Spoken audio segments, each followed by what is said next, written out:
हमारे श्री जगन्नाथ महाप्रभु के परम भक्त श्री जयदेव महाप्रभु के चरित्र में आता है। जयदेव महाप्रभु जिन्होंने गीत गोविंद की रचना की, बहुत ध्यान से सुनिएगा।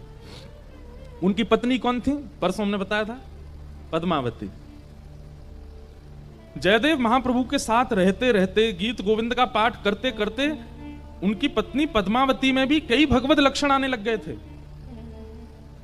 जैसे जयदेव महाप्रभु तेजस्वी थे, जैसे जयदेव महाप्रभु प्रभावशाली थे, ऐसी उनकी पत्नी भी रहती पत्नीत्व में थी, रहती वो भीतर ही थी, लेकिन उसका प्रभाव भी कम नहीं था। एक बार एक राजा ने जयदेव महाप्रभु से दीक्षा ग्रहण कर ली। सब लोग इधर देखो, ध्यान से सुनो। दीक्षा ग्रहण करके जयदेव महाप्रभु को अपनी गुरु पदवी पर बिठा करके अपने राज्य में ही उनको कहा कि आप यहीं निवास कीजिए। तो जयदेव महाप्रभु ने विचार किया कि राजा के यहां रहकर के उसको सही निर्देशन देने से राज्य का भला होगा। अच्छा, रुक जाते हैं। कुछ दिन बाद जयदेव महाप्रभु ने कहा कि आप अपनी गुरु मां को भी बुलवा लो यहीं पर, मतलब पद्मावती जी को। तो राजा ने सहर्ष स्वीकार किया और पद्मावती गुरु माता, उनका आगमन हुआ। हमारी निवेदन है, बहुत ध्यान से सुनिएगा। तो जो राजा की पत्नी थी, कहीं ना कहीं उसके मन में यह भाव आता था कि आज तक तो उसी को ही पूजते थे पूरे राज्य में सब लोग, राजमाता राजमाता कहकर के सब लोग उसको वंदन करते थे। लेकिन जब से पद्मावती का आगमन हुआ, गुरु माता का आगमन हुआ, तो जो प्रणाम करने वाले सिर झुकाते ना, वो पहले पद्मावती जी को झुकाते, बाद में रानी को झुकाते। रानी को इस बात से थोड़ा मनी मन ईर्ष्या होने लगी। एक बात कहें, कबीरदास जी का एक पद है, मुझे याद नहीं आता, उसमें कबीरदास कहते हैं, काम जीत लोगे, क्रोध जीत लोगे, लेकिन ईर्ष्या नहीं जीती जाती। दूसरे के प्रति सम्मान देख करके उसके प्रति ईर्ष्या ना हो, ये तो कोई जगन्नाथ महाप्रभु की कृपा दृष्टि भाजन व्यक्ति के साथ ही हो सकता है कि उसमें ईर्ष्या ना आवे, आ ही जाती है। अरे लोग बाग हमसे मिलने आते हैं तो आजकल इतनी भीड़ हो जाती है कि लाइन लगा के आते हैं। अब पीछे वाला व्यक्ति देख रहा है कि आगे वाले से महाराज जी कैसे मिले, इसको कहां कहां छुआ, इसके सिर पे हाथ धरा, मेरे कंधे पे ही धरा है, उसके प्रति ईर्ष्या कर लेते हैं और फिर दोबारा आते हैं, महाराज जी मेरे भी यहीं धरो।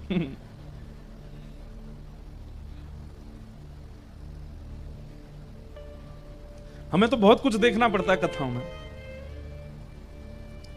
महाराज जी कथा में ना एक अमुक नाम का व्यक्ति आएगा, मैंने कहा अच्छा, वो आपसे कहेगा कि मेरे घर आ जाओ, पर आप मना कर देना। मैंने कहा भाई तुम कथा करा रहे हो, तुम बात कर ले, नहीं हम तो हाँ ही बोलेंगे उसको, हम तो कहेंगे कि भाई हम ले आएंगे महाराज जी को, लेकिन आप मना कर दोगे तो फिर बाद में पता चलता है कि ये दोनों आपस में बिजनेस में ईर्ष्या युक्त रहते हैं, इसलिए मना करवा देते हैं। राहुल केला में हम किसी के घर नहीं जाएं तो वो मत सोच लेना, ऐसा यहां नहीं है, ये हम कहीं और की बात बोल रहे हैं। अब तो हम कहीं जाते ही नहीं है, अब जाना बंद कर दिया, अब किसी के यहाँ नहीं जाते। जहां कथा होती बस वहीं रुकते, बहुत कम मंदिर चले जाएंगे, बाकी किसी के घर तो बहुत मुश्किल से जाते हैं। वो बात अलग है, पहले कहीं कथाएं हुई हैं, वहां घरों में गए हैं तो उनके यहाँ तो चले जाते हैं, पर अब और कहीं नहीं जाते। वो लोगों में प्रतिस्पर्धा हो जाती है, ईर्ष्या हो जाती है एक दूसरे में, इसके घर कैसे आ गए। अब भाई हमारी उपस्थिति से ईर्ष्या यदि युक्त हो रही तो डंडे हम में पड़ेंगे बाद में जगन्नाथ जी से, बोले तुम गए और नगर में कथा करके ईर्ष्या उत्पन्न करवाया है दो लोगों में। तो पद्मावती, अब पद्मावती का जब से राज्य में आगमन हुआ, वो तो गुरु मां है, जयदेव महाप्रभु की पत्नी, उनको थोड़ा सम्मान देने लगे सब लोग, और इस बात से राजा की पत्नी को स्वीकार नहीं होता था। अब तो ये भी स्थिति हो गई थी कि जब सभा में बैठते थे तो राजा बैठता था, राजा के बगल में थोड़े ऊंचे सिंहासन पर जयदेव महाप्रभु बैठते थे, और रानीवास में रानी बैठती थी, उससे थोड़े ऊंचे सिंहासन पर पद्मावती बैठती थी, वो गुरु मां है। सब चीजों से ईर्ष्या उत्पन्न होती जा रही थी।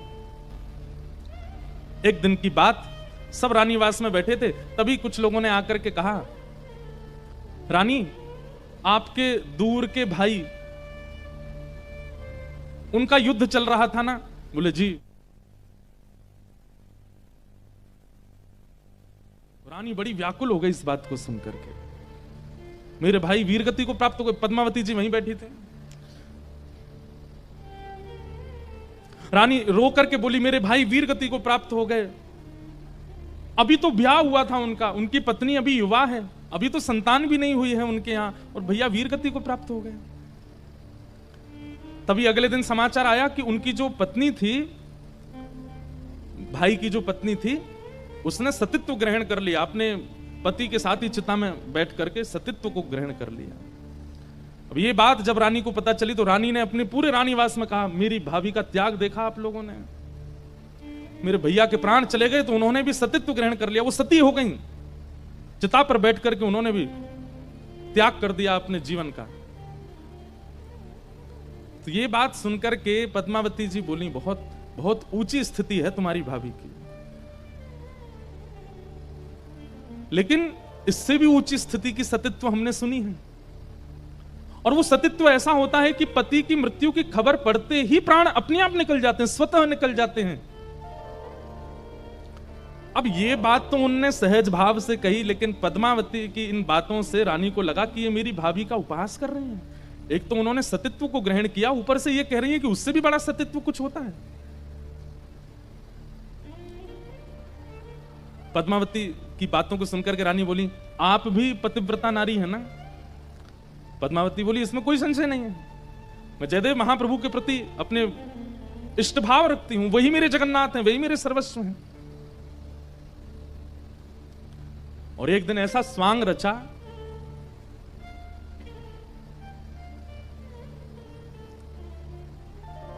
रानी ने आकर के ऐसी रानीवास में और थोड़ा नाटक जैसा किया और रोते हुए आई और आकर के बोली, अरे हम तो अनाथ हो गए, हमारे परम सदगुरुदेव श्री जयदेव महाप्रभु वो तो भगवत धाम को प्रस्थान कर गए। पद्मावती बैठी थी वहीं पर, बोले अपने आप को बहुत बड़ी सतीत्व मानती हैं, उस दिन मेरी भाभी का उपहास कर रही थी, आज इनको देखती हूं। तो रानी आकर के बोली, हमारे परम गुरुदेव श्री जयदेव महाप्रभु वे तो भगवत धाम को प्रस्थान कर गए, हाय हम तो अनाथ हो गए। रानी रोने लगी। पद्मावती जी बैठी थी वहीं पर, पद्मावती जी ने नेत्र बंद किए तो नेत्र बंद करके पता चला कि वो तो राजा के साथ 3 दिन के प्रवास पर गए। तो तुरंत सामने जल का पात्र रखा था, जल भर के रानी को देने लगी पद्मावती, बोले कि पी लीजिए, हमारे पतिदेव सुरक्षित हैं, वो राजा के साथ गए हैं 3 दिन के प्रवास पे पास के गांव, हमने अभी अभी नेत्रों से ध्यान लगा करके देख लिया है। अरे नहीं नहीं, मुझे सच्ची खबर मिली है। तभी एक दूत को बुलाया, दूत को बुला करके पद्मावती बोली, अभी इसी वक्त पता करो राजा और श्री जयदेव महाप्रभु कहां हैं। दूत ने 2-4 घंटे में खबर करके बोले, मान आप सत्य कह रही हैं, पास के एक क्षेत्र में राजा के साथ 3 दिन के प्रवास पर गए हैं। अब ये बात सुनकर के तो रानीवास में तो सब लोग नतमस्तक हो गए। बोले हमने आज तक सतियों की चर्चा सुनी, लेकिन साक्षात सती तो पहली बार देखी, जो यहां बैठे बैठे ये पता कर लेती कि मेरे पति कहां हैं। अब इससे रानी को और ईर्ष्या हो गई, बोले कि ये तो और ज्यादा इनकी श्रेष्ठता हो गई, अब तो उन्हीं के पास भीड़ लगी रहती है। एक दिन रानी हट करने लगी राजा से और राजा को कहती है कि आप उत्तर भारत की यात्रा पर जाओ। बोले जाएं क्यों, कोई जरूरत ही नहीं है, फिर क्यों जाएं? बोले नहीं, आप लेके जाओ और इनको लेकर के जाओ, जयदेव महाप्रभु को लेके जाओ, मुझे इनकी पत्नी की परीक्षा लेनी है। अपने पति को बता दिया। राजा ने कहा तुम अच्छा नहीं कर रही हो, इससे अनर्थ हो जाएगा, पूरे राज्य का सर्वनाश हो जाएगा, तुम गुरुदेव और गुरुमा की परीक्षा ले रही हो। लेकिन पत्नी हट, नतमस्तक होना ही पड़ता है, चाहे राजा हो पति। भोजन प्रसाद बंद कर दिया, बात करना बंद कर दिया राजा से। अंत में राजा बोला, देवी होगा तो अनर्थ हमारा, लेकिन तुम्हारे इस हट के आगे मैं अपनी हार मानता हूं, ले जा रहा हूं उत्तर भारत किया। क्योंकि रानी को पता था कि उत्तर भारत दूर है, वहां से संदेश नहीं आ पाएगा, और तब मैं ये कह दूंगी कि उनके प्राण चले गए, और तब देखती हूं क्या होता। लंबी यात्रा पर राजा जयदेव महाप्रभु को लेकर के चले गए, और कुछ दिनों के बाद रानी ने फिर वैसा ही स्वांग किया। अब तो पूरी सभा में ऐसी योजना बनाई कि दूत पत्र लेकर के आएगा, बाकायदा आकर के सब रोएंगे, सब लोग हाहाकार मचाएंगे कि जयदेव महाप्रभु चले गए, तब देखती हूं क्या होगा। और एक दिन वही हुआ, रानीवास में एक दूत आया, आकर के चिल्ला चिल्ला करके कहने लगा, हमारे परम पिता, हमारे साक्षात गुरुदेव श्री जयदेव महाप्रभु का भगवत धाम गमन हो गया। राजा ने स्वयं पत्र लिख करके भेजा और नीचे हस्ताक्षर किए हैं, 15 दिन के अंदर उनका शव लाया जाएगा। सब लोग रोने लगे, लेकिन पद्मावती अभी भी जानती हैं कि कुछ हुआ नहीं है, लेकिन इस रानी को बहुत पड़ी है मेरे सतीत्व को देखने की। और तुरंत पद्मावती जी ने योग ध्यान लगाया और अपनी योग अग्नि से अपने सतीत्व को ग्रहण कर लिया और वहीं अपने प्राण त्याग दिए। प्राण त्याग करके शिथिल शरीर पड़ा है उनका, प्राण जा चुके। ये देख करके तो रानी तो घबरा गई, बोली सच में चली गई क्या? वैद्य बुलाया, वैद्य ने कहा इनकी नब्ज नहीं चल रही है, इनकी श्वास नहीं चल रही है, हृदय की धड़कन रुक चुकी है, प्राण निकल चुके हैं इनके। अब सब स्वांग जो कर रहे थे, नाटक कर रहे थे, वो सब रानी से कहने, रानी ये क्या कर दिया आपने? जयदेव महाप्रभु तो जीवित हैं, इन्होंने प्राण त्याग दिए। बोले राजा को अभी पत्र लिख करके कहो कि वो तुरंत वापस आवे, आधे रास्ते से ही आवे, अब मैं कैसे संभालूंगी, क्या होगा? आदि ग्लानि होने लगी अपने ऊपर। 3 दिन तक उनका शव रखा गया, 3 दिन तक उनके शव को रखा पद्मावती जी के, और 3 दिन बाद राजा लौट करके आए, साथ में जयदेव महाप्रभु आए। रानी ने सब सत्य बता दिया। बोले गुरुदेव मुझसे अपराध हुआ, मैं जानबूझ के इनका सतीत्व देखना चाहती थी, इसलिए मैंने 2 बार अपराध किया। पहले बार में तो इन्होंने अपना सतीत्व का परिचय दिया, पर दूसरे बार में तो पूर्ण परिचय दे दिया, इन्होंने प्राण त्याग दिए। जयदेव महाप्रभु बोले तुम चिंतित मत हो। अपनी पत्नी पद्मावती के शव के पास जयदेव महाप्रभु गए और उनके सिर को उठा करके अपनी गोद में रखा। महाप्रभु श्री जगन्नाथ जी का स्मरण किया और स्मरण करके कान के समीप जाकर के जयदेव महाप्रभु गीत गोविंद का पाठ करने लगे। धीर समीरे यमुना तीरे बसती बने वनमाली। जब गीत गोविंद का पाठ किया और महाप्रभु जगन्नाथ जी का स्मरण करते हुए जगन्नाथ जगन्नाथ जगन्नाथ रक्षमाम महाबाहो महाबाहो महाबाहो पाहिमाम। अरे प्रिय पद्मावती, अब अपनी योग निद्रा त्याग दो। तुम्हारा सतीत्व ग्रहण करना तब सार्थक होता जब मेरे प्राण चले गए होते, पर मैं तो जीवित हूं। तुम तुरंत वापस आ जाओ। देखो रानी व्याकुल हो रही है, सब राज्य के लोग व्याकुल हो रहे हैं, अब विलंब मत करो। महाप्रभु जगन्नाथ की सेवा में अभी तुम्हें बहुत समय व्यतीत करना है, तुरंत वापस आ जाओ। जैसे ही कान में ये बात कही, जयदेव महाप्रभु ने तुरंत पद्मावती उठ करके खड़ी हो गई और सबके सामने ये सतीत्व देख करके सब नतमस्तक हो गए। राजा तो पूर्ण समर्पित था जयदेव महाप्रभु को, लेकिन आज पत्नी और पूरा राज्य पूर्ण समर्पित हो गया जयदेव महाप्रभु को। बोले कि आप वैष्णव बंधुओं चमत्कार नहीं दिखाता। एक बात ध्यान से सुन लीजिएगा, वैष्णव भक्त चमत्कार नहीं दिखाता। वैष्णव भक्त की सामान्य क्रिया पर ठाकुर जी चमत्कार करते हैं, वो नहीं करता है। उसका ना विश्वास होता है, ना उसकी स्थिति होती है। ठाकुर जी करते हैं लीला तो। और ऐसे सतीत्व का उन्होंने स्थापन किया। उसके बाद रानी ने पद्मावती जी के चरणों में बैठ करके शिक्षा ग्रहण की कि आपके जैसे मैं कैसे सती बनूं अपने पति के लिए। और श्री पद्मावती जी ने फिर उनको सतीत्व का पाठ पढ़ाया, पति के प्रति कैसी भावना, उनके प्रति कैसी श्रद्धा, कैसा नियम, आदि आदि सब। और सतीत्व केवल स्त्रियों का नहीं होता है बंधुओं, पुरुषों का भी होता है। एक पत्नी प्रति पति भी होते हैं। और एक बात आपको बता दें, मैं कितनी बार कथाओं में कह चुका, इंटरव्यूज में कह चुका हूं, दुनिया में सबसे बड़ा व्रत यदि कोई है तो वो एक ही है। क्या? किसी एक के ही रहो हमेशा। ये सबसे बड़ा व्रत है। अपनी बुद्धि में, अपने नेत्रों में, अपने मन में किसी अन्य का विचार भी ना आना, एक के ही सदा रहना। इससे बड़ा व्रत ना तो सोमवार का है, ना तो प्रदोष का है, और ना एकादशी का है। ये सबसे बड़ा व्रत है, पत्नी व्रत, पति व्रत। आज उत्तरा द्वारिकाधीश से कह रही है कि मैं तो अपने पति अभिमन्यु के साथ प्राण त्यागना चाहती थी, लेकिन तब मेरे मन में आया कि मैं गर्भवती हूं, मेरे गर्भ में बालक है। भले ही मेरे पति चले गए, लेकिन इस बालक को मैं जन्म दूंगी और द्वारिकाधीश श्री कृष्ण का परम भक्त बनाऊंगी, इसलिए मैं जीवित बैठी थी।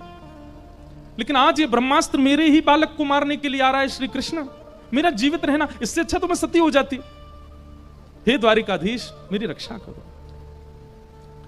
उत्तरा ने भगवान के चरणों में नतमस्तक होकर के जब प्रार्थना की है, भगवान श्री कृष्ण रथ पर चढ़ चुके हैं द्वारिका जाने के लिए, लेकिन उत्तरा की उस करुण पुकार को सुनकर के ठाकुर जी नीचे उतर आए।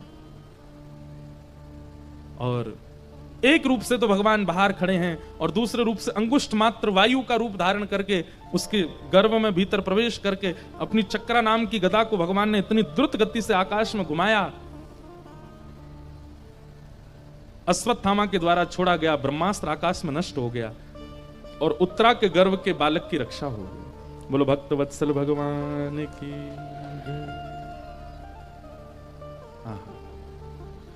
नमस्ये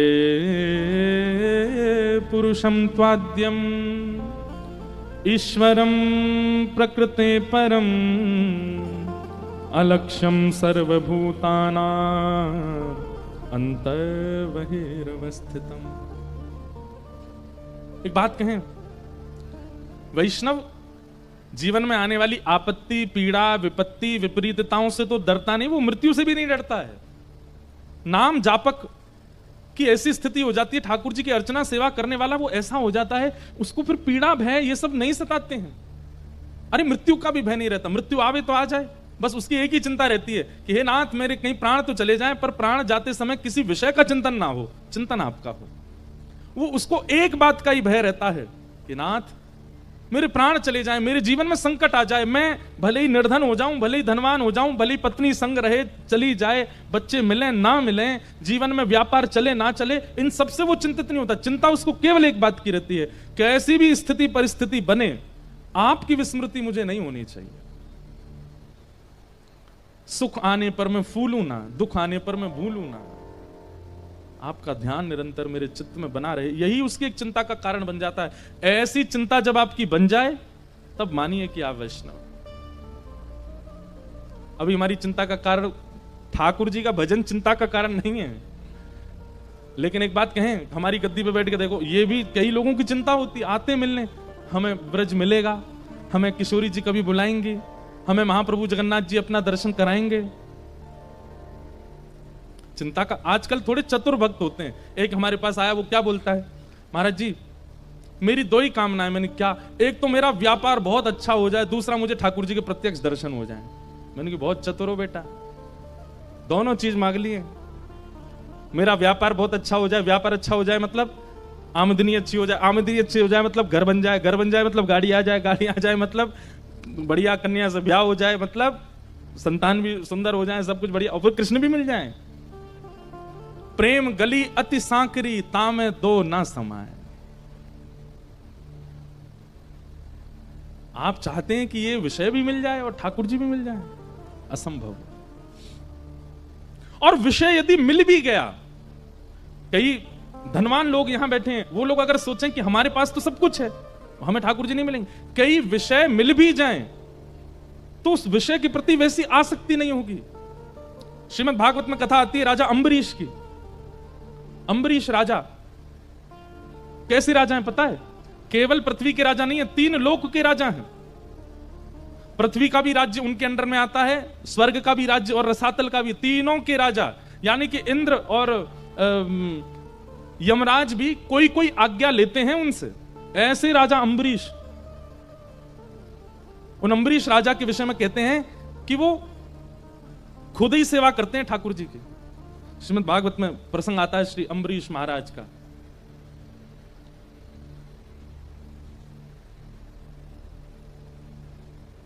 अम्बरीश महाराज के लिए कहते हैं कि अम्बरीशो महाभागः सप्तद्वीपवतिमहम्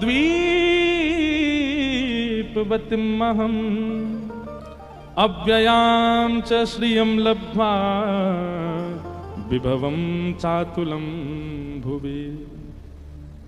अम्बरीश राजा सप्तद्वीपों के राजा हैं, लेकिन उनका स्वभाव कैसा है? तो सवै मनः कृष्ण पदारविंदयो वर्चांसि वैकुंठ गुणानुवर्णने कि करो हरेर्मंदिर मार्जनादिषु श्रुतिम चकाराच्युत सत्कथोदय। सीखने वाली बात है, बहुत ध्यान से सुनिएगा। अम्बरीश राजा के विषय में क्या कहते हैं? सप्तद्वीप के राजा हैं, इनके पास ना तो धन की कमी है, ना श्री की कमी है, ना संपत्ति की कमी है, ना भोग विलास की कमी है। लेकिन अम्बरीश राजा का एक बहुत विशेष गुण यहां भागवत जी में बताया गया। क्या? कोई भी काम है, कोई बहुत बड़ा राजा मिलने के लिए आया है तो कहते हैं मंत्री जी आप जाकर के मिल लीजिए, समझ लीजिए क्या कहना चाहते हैं। कोई बहुत बड़ा व्यापारी आया है तो अपने परिवार के लोगों को भेजते, तुम जाके कर लो उस काम को। लेकिन इतने बड़े राजा होने के बाद भी यहां पर लिखा है करौ हरेर मंदिर मार्जनादिषु, सारी क्रियाओं को अपने परिवार और अपने सेना को बांटते हैं, लेकिन ठाकुर जी की निज सेवा खुद करते हैं। मंदिर में किसी का प्रवेश नहीं, मंत्री महामंत्री संतरी सब बाहर रहो, झाड़ू से लेकर के ठाकुर जी की सेवा सब राजा अम्बरीश स्वयं करते हैं। और केवल इतना नहीं, ठाकुर जी के भोग में बनने वाली जो सब्जियां हैं, वो सब्जियां जो खेत में लगती हैं, वो खेती भी खुद करते हैं। उन सब्जियों को तोड़ने भी खुद जाते हैं, उनको धो करके अमनिया करके सब्जी भी स्वयं बनाते हैं, रोटी भी स्वयं सिद्ध करते हैं, श्रृंगार भी स्वयं करते हैं, मंदिर में पोंछा झाड़ू बर्तन सब अपने आप करते हैं। और एक जगह तो वर्णन आता है, अम्बरीश राजा के मन में असंतुष्टि हो गई। कैसी? मैं अभी सेवा में कोई चूक कर रहा हूं, राजा हैं पर सुबह केवल एक बार मुकुट पहनते हैं, पूरी दुनिया को दिखा देते हैं एक बार सभा में, फिर उसके बाद मुकुट उतार करके और स्वाफी वगैरह कमर पर बांध करके और बिल्कुल सेवक बन करके अपरस में सेवा में चले जाते हैं ठाकुर जी की में। एक दिन अम्बरीश राजा के मन में आया कि मुझसे सेवा में कुछ तो छूट रहा है, ऐसी कौन सी सेवा है जो शायद मैं नहीं करता हूं, कहीं और से हो रही है। और तभी उनके मन में क्या आया, आटा गूंद रहे थे, सप्त द्वीपों का राजा अम्बरीश आटा गूंद रहा है, पत्नी को भी अधिकार नहीं है सेवा में आने का, तुम बाहर रहो, बच्चों को संभालो, परिवार को, ठाकुर जी की सेवा में खुद करूंगा। आटा गूंदते गूंदते मन में आया, ये आटा पहले अनाज था, ये आटा कैसे बना? बोले आटा बना पीसने से, किसी ने चक्की में किसी और ने पीसा है। अपने सब सैनिकों को बोले आटा कौन पीसता है? बोले वो लोग पीसते हैं। बोले उनसे कहो चक्की घर पे दे जाए, मैं पीसूंगा खुद।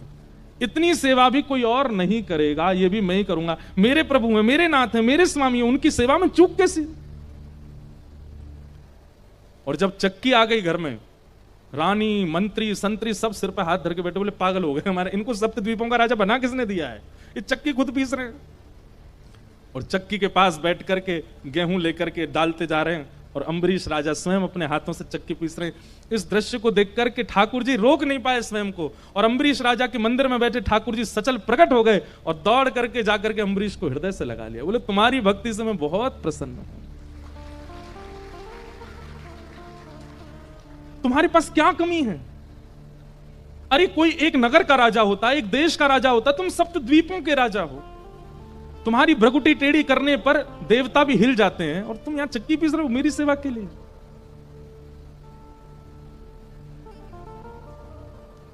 अम्बरीश राजा बोला भगवान आपकी बहुत बड़ी कृपा, आप आए, लेकिन मेरी आपसे प्रार्थना है दोबारा जाके वहीं बैठ जाओ, क्योंकि अभी मेरी सेवा का समय है। मुझे चक्की पीस करके आटा निकाल के गूंद के रोटी बना के भोग लगाना है, भोग में विलंब हो जाएगा, बाद में मिलिएगा मुझसे, आगे पहले जाओ। मतलब ठाकुर जी प्रकट हो गए, उससे प्रसन्न हैं, लेकिन अपनी सेवा नहीं छोड़ रहे हैं। ऐसे सेवा अम्बरीश राजा की।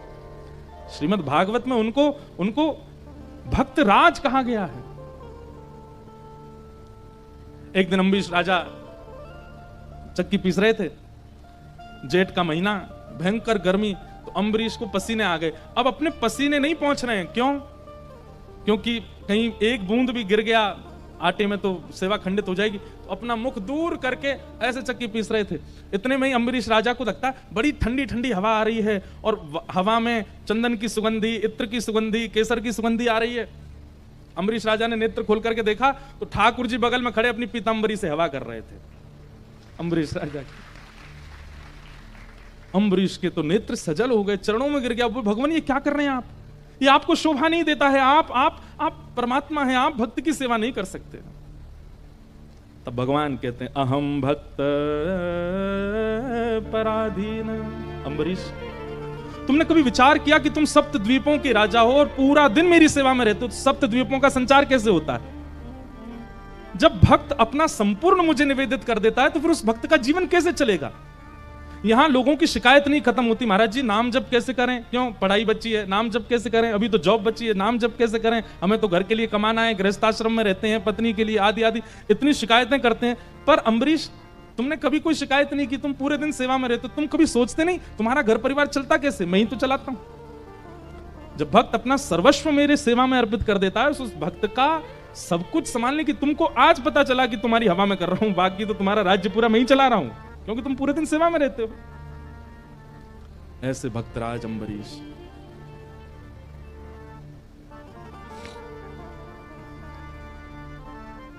अद्भुत। आप नहीं, इससे तो हमें भी मन में आना चाहिए।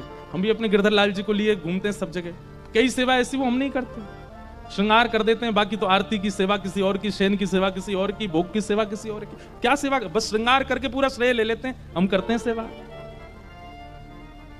पर ठाकुर जी की एक एक सेवा, एक एक भाव अपने हाथों से हो,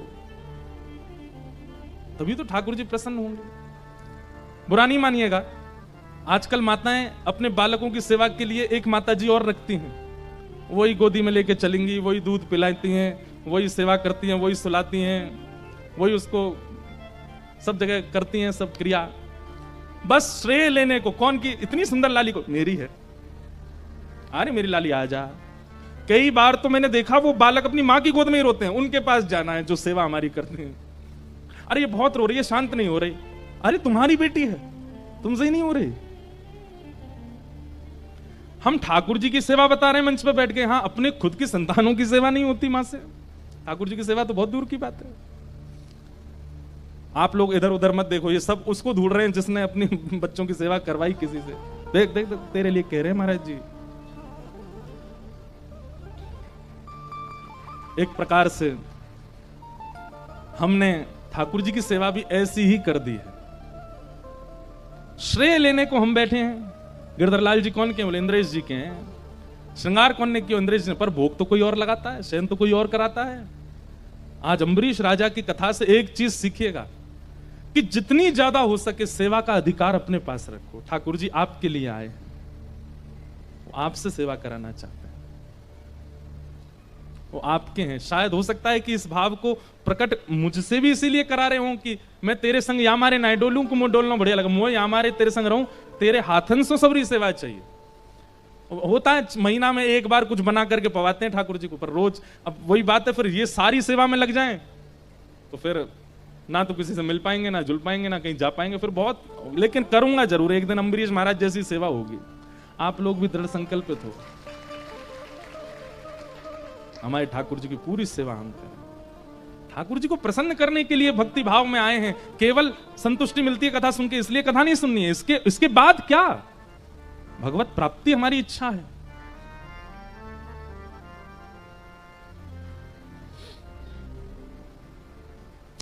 अम्बरीश महाराज वो एकादशी व्रत करते थे, कथा पता होगी सबको। थोड़े थोड़े आगे आ जाओ, बिना उठे नेक नेक खिसक के आओ। अम्बरीश राजा एकादशी व्रत करते थे और आपका नियम था कि आप समय पंचांग देख करके द्वादशी कब लग रही है तभी पारणा करते थे।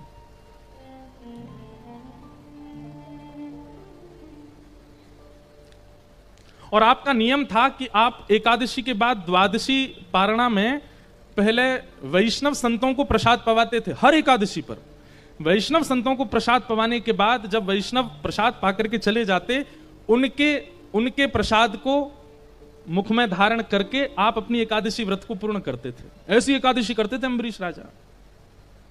इसीलिए कहा अम्बरीशो महाभाग, महाभागवत। एक तो होते हैं भागवत, इनका नाम है महाभागवत। सामान्य एकादशी नहीं है। वैष्णव भक्तों को प्रसाद पवा करके उनके फिर प्रसादी ग्रहण करके एकादशी व्रत की पूर्ति, ये उनका प्रत्येक एकादशी का नियम है। आज एकादशी व्रत के पारणा में प्रसाद पाने के लिए भृगु ऋषि आए हैं और साथ में अपने हजारों शिष्यों को लेकर के आए हैं।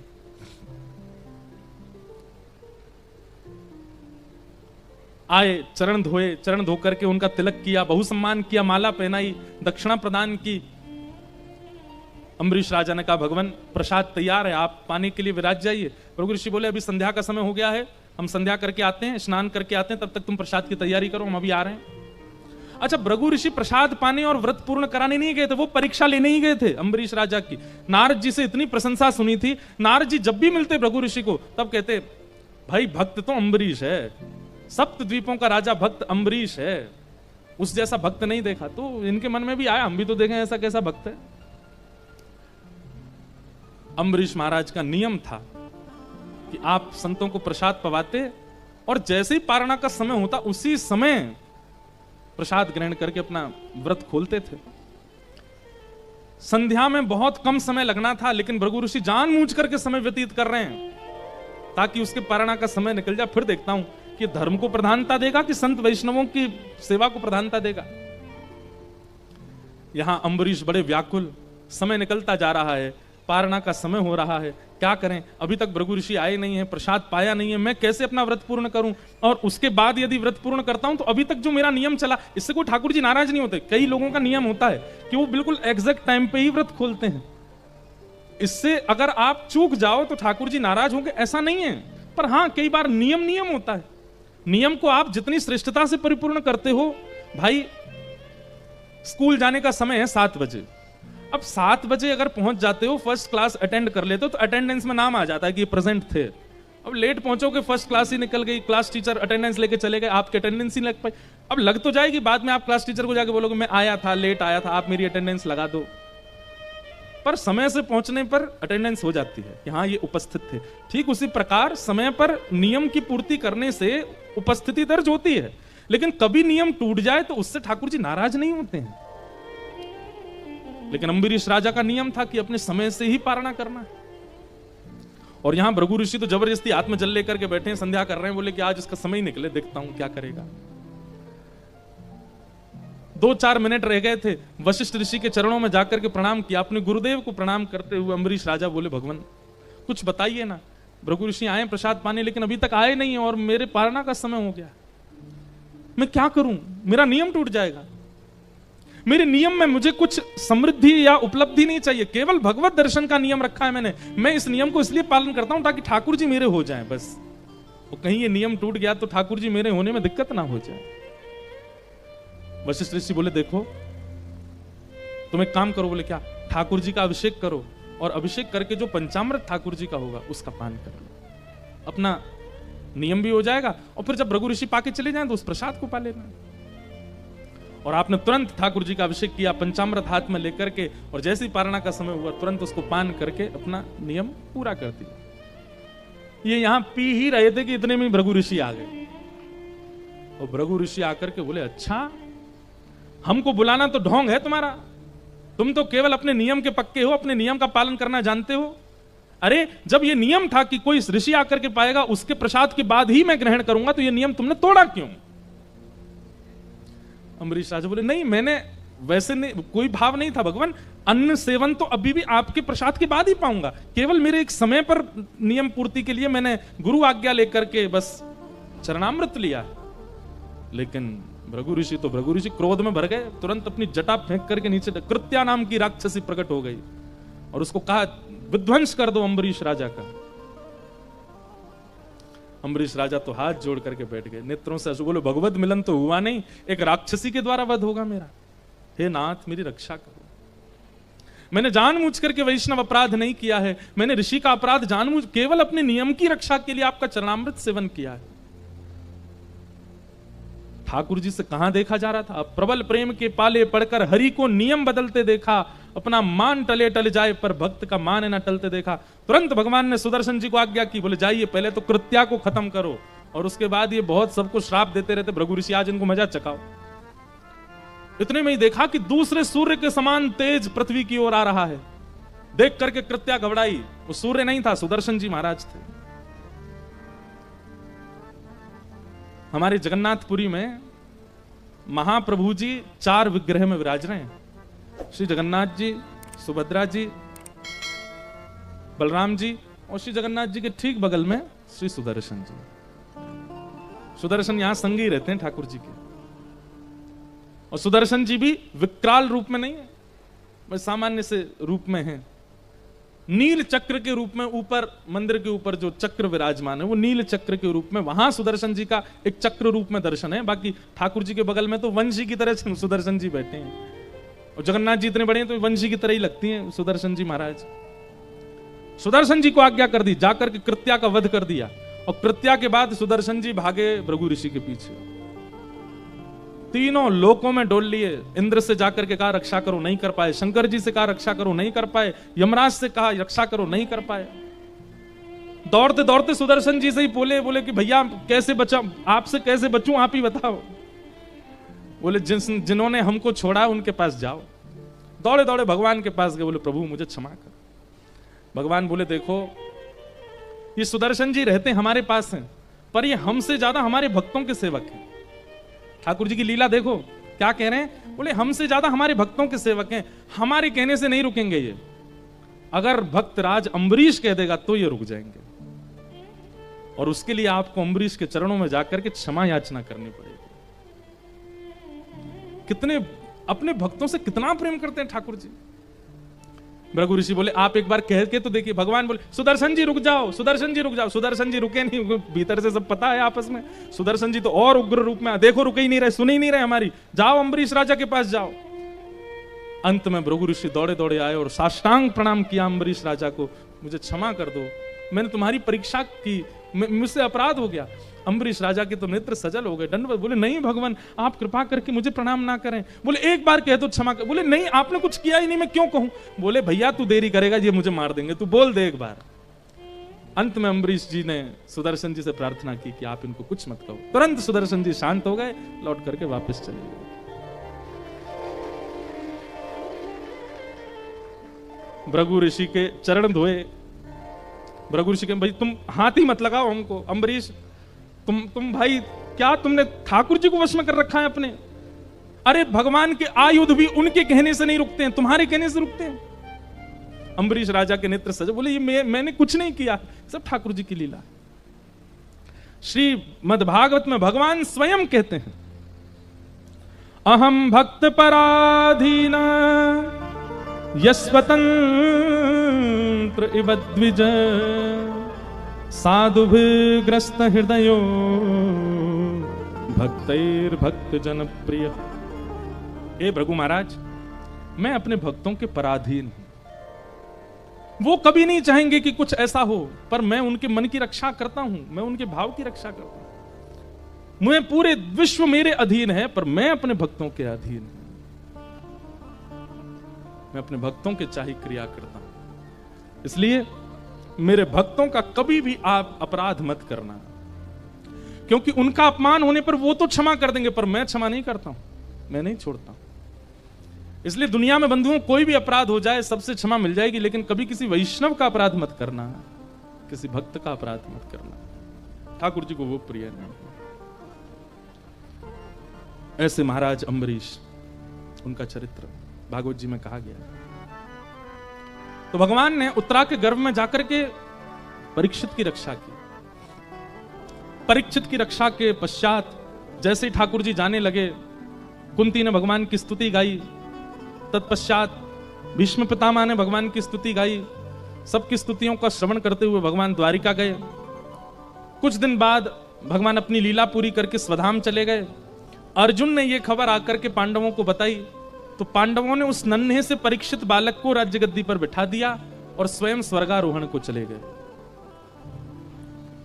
परीक्षित थोड़े बड़े हुए हैं, 2-3 वर्ष की आयु होगी, उसी आयु में ही उनको राज्य गद्दी पर बिठा दिया और ब्राह्मणों से कहा कि आप निर्देशन दीजिएगा क्या करना है। आपके निर्देशन में ये बालक आगे राज्य का संचार करेगा।